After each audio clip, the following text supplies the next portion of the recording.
Guys, ఈరోజు అయితే బ్రహ్మ ఆనందం మూవీ అయితే రిలీజ్ అయిందనమాట. మూవీ వచ్చేసరికి అయితే ఎలా ఉంది, నాకెలా అనిపించింది, ఇవన్నీ అయితే ఇన్ డీటెయిల్గా అయితే మాట్లాడుకుందాం.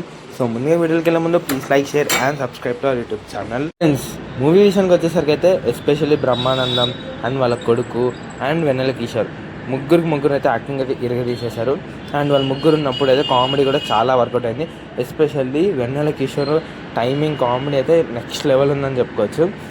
మొత్తం నవ్వించింది అయితే వెన్నెల కిషోరే, అంత బాగుంటుంది తన కామెడీ. అండ్ మూవీ విషయానికి వచ్చేసరికి అయితే సోగా ఉంటుంది అనమాట, మరి అంత ఎక్కువేం అనిపించదు. ఒక ట్విస్టులు ఉంటాయి, ఆ ట్విస్టులు కూడా మనం ఈజీగా అయితే గెస్ చేయగలుగుతాము. సో మూవీ అంతేం లేదు, బట్ బ్రహ్మానందం వెన్నెల కిషోర్ కోసం అయితే మూవీకి అయితే వెళ్ళచ్చు ఈజీగా. ప్లాట్ లైన్ విషయానికి వచ్చేసరికి అయితే బ్రహ్మానందం ఒక ఓల్డ్ ఏజ్ హోమ్లో ఉంటారు అండ్ అక్కడ నుంచి అయితే స్టార్ట్ అవుతుంది. అండ్ ఇదంతా ఆల్రెడీ మీరు ట్రైలర్లోనే చూసుంటారు. ఒకవేళ ట్రైలర్ చూడకపోయింటే ఒకసారి అయితే చెక్అవుట్ చేసండి, మీకు ప్లాట్ లైన్ అయితే అర్థమవుతుంది. సో సినిమా ఎలా ఉండబోతుందో మీకు ఒక ఐడియా వస్తుంది. అండ్ మూవీ చూసుంటే మీకు ఎలా అనిపించిందో కామెంట్ చేసండి.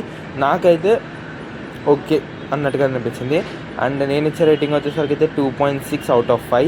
అండ్ ఈ February 14th 2 మూవీస్ అయితే రిలీజ్ అయ్యాయి. ఒకటి ఇది అండ్ ఇంకోటి వచ్చేసరికి అయితే లైలా. అండ్ రిలీజెస్ అయితే చాలా ఉన్నాయి.